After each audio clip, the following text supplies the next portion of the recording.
তো hello guys, আমাদের বিশ্বকর্মা পুজো সবে শেষের পথে। পুজো আমাদের সকাল থেকেই চলছিল। তো আমাদের পুজো শেষ, এবারে আমাদের ইরেকশনের জন্য আমরা রেডি হয়ে গেছিলাম। তো আমরা আস্তে আস্তে ইরেকশন করব।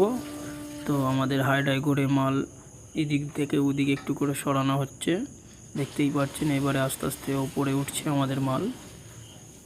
আমাদের টোটাল মালটা উপরে তুলে নেবে, হাইডাই করে ওপরে তুলে নেওয়ার পরে আমরা এটাকে পয়েন্ট মেরে লক করব আগে। তো দেখতে পাচ্ছেন আমাদের পয়েন্ট মারা চালু হয়ে গেছে। তো আমাদের সেই সময় হাইটা ধরে আছে, পয়েন্ট মারা হয়ে গেলে তারপরে আমরা হাইটা ছেড়ে দেবো। তো ফাইনালি দেখতে পাচ্ছেন কাজ মাশাল্লাহ চালু হয়ে গেছে আমাদের। তো এই যে ওয়েল্ডিং চলছে আপাতত, এখন ওয়েল্ডিংটা হয়ে যাওয়ার পরে হাইটা ছেড়ে দেবো আমরা। তো দেখতে পাচ্ছেন আপনারা, এই যে দেখেন আমাদের রাইস, এনার নাম রেখেছি আমরা রাইস। দেখতে পাচ্ছেন 120 চওড়া মালটা, 120 চওড়া, ঠিক আছে।